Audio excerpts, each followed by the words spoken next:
예수님의 탄생을 기다리는 오늘날 우리에게 요한의 이 소리가 무엇을 전하고 있는가? 먼저 세례자 요한이 활동했던 당시 상황을 잠깐 좀 살펴보면 이렇습니다. 이 하느님과 인간이 함께 엮어갔던 구원의 역사는 한마디로 요약하면 늘 기다림과 희망의 여정이었습니다. 그리고 그 기다림과 희망은 그들의 삶이 편안할 때 나온 것이 아니라 힘들고 어려울 때 나왔습니다. 당연한 이야기입니다. 즉 역사적으로 볼 때 이스라엘 왕권이 멸망하고 노예 생활을 하면서 아주 고통스러운 삶을 보냈습니다. 삶이 피폐하고 아무런 희망이 없는 절망의 상태에서 이스라엘 사람들은 자기들을 이 비참함의 상태에서 노예 생활에서 구원해줄 구세주를 기다린 겁니다. 동시에 야훼 하느님은 당신 백성들의 그 고단한 비참한 삶을 보면서 예언자들을 통해서 언젠가는 메시아를 너에게 보내겠다고 약속하셨습니다. 이 구약 시대의 이스라엘 백성들의 이 메시아에 대한 기다림은 세례자 요한이 활동하던 시기에 정점을 찍게 됩니다. 왜냐하면 우리가 알듯이 당시 유대 사회는 로마의 지배하에 있었고 같은 동족이지만 대사제라든가 율법학자 바리사이나 사두가이 유대 사회의 리더들은 자기들의 백성을 훨씬 더 힘들게 했습니다. 그래서 유대 백성들은 자신들을 구원해 줄 그 메시아를 기다리는, 오기를 기다리는 그 갈망이 과거 어느 때보다 가장 컸었습니다. 세례자 요한은 바로 이러한 역사적 상황에서 유대 사회에 등장합니다. 요한은 보니까는 광야에서 살았습니다. 오늘 복음에 낙타 털로 된 옷을 입고 그의 음식은 메뚜기와 들꿀이었다고 합니다.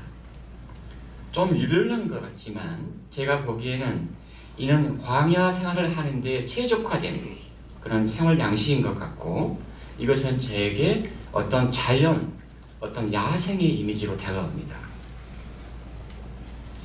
동시에 이런 요한의 삶의 태도나 방식을 보면 제 생각에는 어떤 유대 사회의 어떤 그 기득권이나 또는 유대 사회의 제도권과는 분리되어 있는 어떤 순수함과 자연의 이미지로 제게 다가오는 겁니다.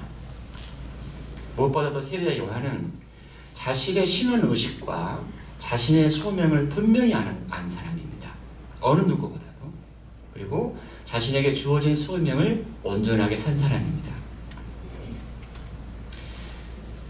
요한은 요르단강에서 사람들에게 세례를 주었습니다. 복음에 나오듯이 예루살렘과 온 유다와 요르단 부근 지방에서 온 사람뿐만이 아니라 바리사이와 사두가이까지 세례를 받으러 오는 것을 보면 요한의 메시지는 아주 강력했던 것 같습니다. 그리고 요르단 강물에 몸을 담그는 것은 죄를 씻어내는 회개의 상징이었습니다. 죄는 다른 것이 아니라 나와 나 자신, 또 나와 다른 사람, 그리고 궁극적으로 나와 하나님과의 관계의 단절을 의미하는 게 죄입니다. 그래서 그 죄를 씻어내는 세례를 받는다는 것은 하나님과 나의 화해를 시도하는 그런 행위인 것 같습니다. 그의 메시지는 아주 심플하고 단호합니다. 회개하여라, 그분의 길을 곱게 내라. 그분의 길을 곱게 내라. 세상에는 아주 길이 많습니다. 수많은 길이 있습니다. 하지만 생각해보면 이 세상에는 딱 두 개의 길만 있습니다. 하나는 밖으로 난 길과 안으로 난 길이 있을 뿐입니다.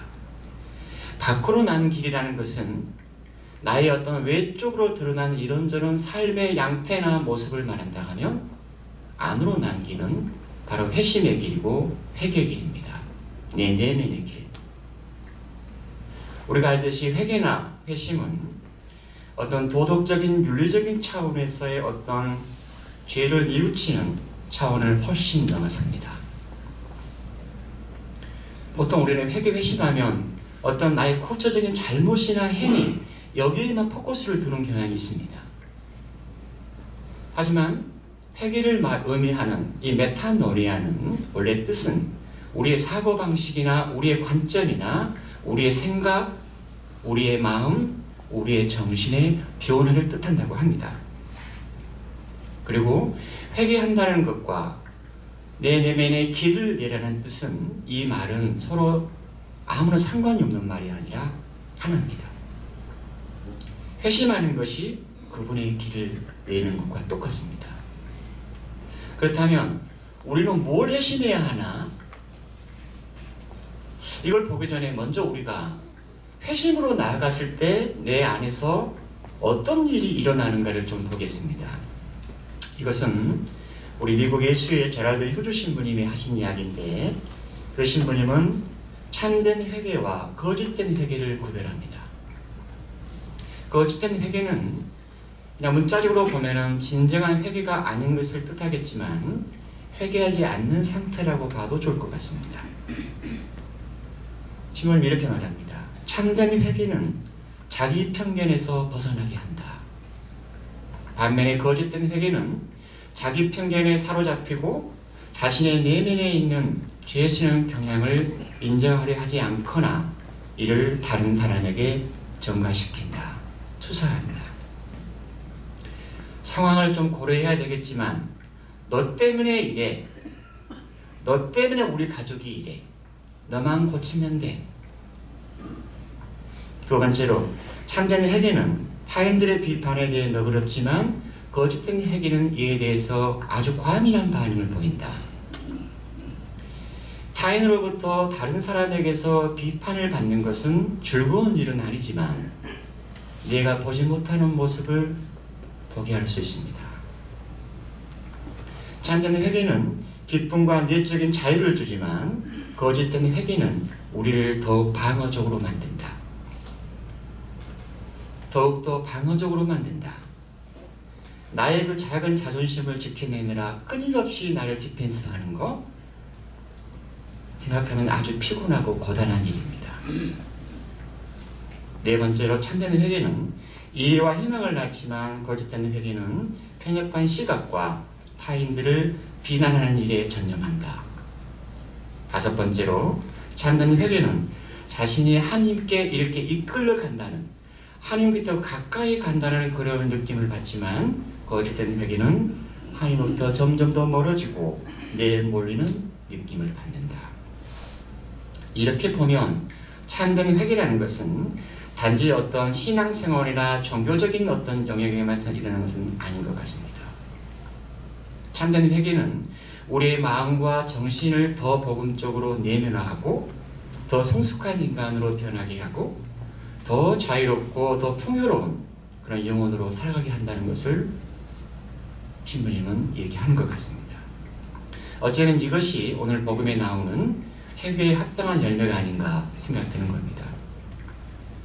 그리고 요한의 이 소리, 이 회개하라는 이 소리가 어떤 회당이나 또는 성전이 아니라 광야에서 들려왔다는 것에 주목할 필요가 있습니다. 광야는 거칠고 메마른 땅입니다. 과연 나의 내면의 광야는 어디고 무엇일까? 지난 내 삶의 역사 안에서 혹은 지금 내 삶의 자리에서 거칠고 메마르고 아무런 생명력이 없는 곳은 과연 무엇이고 어떤 자리일까? 어쩌면 그것은 가족이나 삶의 관계 안에서 상처로 남아있는 자리나 또는 오난으로 남아있는 자리일 수도 있고, 어쩌면 그것은 나의 양심에 비춰볼 때 나를 부끄러게 하는 어떤 자리일 수도 있고, 어쩌면 그것은 내가 나답지 못했던 일로 인해서 나의 존재가 작게 하는, 나의 존재를 작게 하는 그 모습도 모르겠습니다.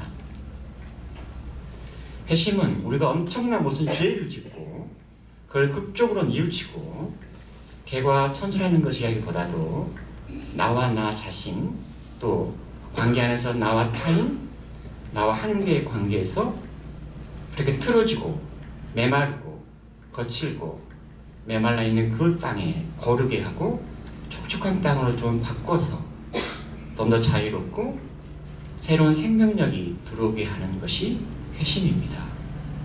아주 멋진 일이잖아요.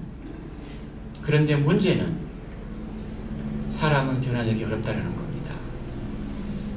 우리 예수의 신부님 한 분이 이런 말을 하셨는데, 원판 불변의 법칙이야. 사람은 변화되지 않는다고. 나 자신도 변화시키기 어렵다고. 뭔가를 이런 관점에서 바라보면 그 상대방이 아무리 좋게 변화되어도 나는 그 관점만 바라봅니다. 아무런 변화가 없습니다. 하지만 사람은 이런저런 체험들을 통해서 변화해 갑니다. 여담이지만 저 이야기 하나 좀 들려드리고 싶은데, 우리 예수에는 철학 공부나 신학 공부할 때 이렇게 주말 사도직을 합니다. 공부하는 과정이 있지만 일주일에 한 번은 어딘가에 가서 봉사하는 이런 것을 말합니다. 제가 철학 과정 때 철학 공부를 하면서 주말 사도직을 우리 예수의 안에 있는 어떤 일을 하게 됐는데, 그 일은 저 혼자 하는 것이 아니라 내 동기 형제하고 함께 있습니다. 서로 관계가 좋은 사이입니다. 그런데 이상하게 시간이 흘러가면 흘러갈수록 내 마음이 불편한 거예요. 지금 생각하면 피식 웃음이 나오는 일들인데 아주 작은 것들인 겁니다. 내가 하는 일들을 했는데 그게 나에게 어떤 뭐로 돌아오지 않고 그 형제가 더 크게 보이고 이상하게 내 존재가 작아지는 거예요. 그냥 불편한 거예요. 그런 게. 아이고, 이 형제가 좀 헤어지는 것이 낫겠다. 같이 일하는 게 해결책이겠다. 어쨌든 좀 시간이 흘러가지고 그 형제는 다른 사도직으로 옮겨가게 됐고 나는 그 일을 계속 하게 됐습니다. 그리고 내 동기 형제가 떠나간 그 역할을 내 후배 형제 수사님이 일을 하게 돼서 같이 일을 하게 된 겁니다. 그런데 또 시간이 흘러갈수록 또 내가 불편한 거예요. 나중에 보니까 내 동기 형제가 내 내면 안에서 그 동기 형제가 자리하고 있던 그 자리에 후배 수사님이 딱 버티고 있는 거예요. 저는 쇼크 받았습니다. 내가 변하지 않으면 하나도 안 바뀌는 겁니다. 제가 그렇다고 해서 그 이후로 많이 변화됐느냐? 그것은 아닐 것 같습니다. 하지만 경험적으로 안 것은 내가 바뀌지 않으면 상대방이 아무리 좋게 바뀌어도 좋게 보지 않는다는 겁니다. 제 이야기가 여러분들에게 어떤 인스피레이션을 주면 좋겠습니다. 오늘 이사야 독서는 아주 흥미롭습니다. 재밌습니다. 읽는 자체가 저는 즐겁습니다. 늑대가 새끼 양과 함께 살고 표범이 새끼 염소와 함께 지내리라. 사나운 늑대가 새끼 양을 해치지 않고 맹수인 표범이 약한 새끼 염소를 잡아먹지 않고 함께 지낸다. 지극히 평화로운 세상을 표상하고 있는 이미지입니다. 제 생각에 좀 점프한지는 모르겠지만 어쩌면 우리 안에는 이렇게 서로 상반된 것들이 있습니다. 빛과 어두움이 있고 혹은 빛과 그림자가 있고 선한 마음이 있고 악은 아니라고 할지라도 좀 덜 선한 마음도 있고 좋은 기억과 또는 아주 불쾌하고 나쁜 기억도 있고 행복했던 시간도 있고 불행했던 시간도 있고 또 완전하게 나가고 싶은 그런 마음도 있고 지향도 있고 동시에 지극히 불완전한 지금의 나의 모습도 있습니다. 늘 우리 인간은 이렇게 양면성이 있습니다. 늑대 같은 사람과 새끼 양처럼 순한 사람은 함께 살 수가 없습니다. 표범 같은 남편과 새끼 염소처럼 순한 아내가 함께 살 수 없습니다. 아니, 그 반대일 수도 있습니다. 표범 같은 아내와 새끼 염소처럼 순한 남편도 있습니다. 아내와 남편이 안 계신 분들은 내 안에 서로 다른 양면성이 우리 안에 있다는 겁니다. 그래서 회심이라는 것은 지금의 나 그리고 내 앞에 있는 상대방을 있는 그대로 인정하고 받아들이는 데 있습니다.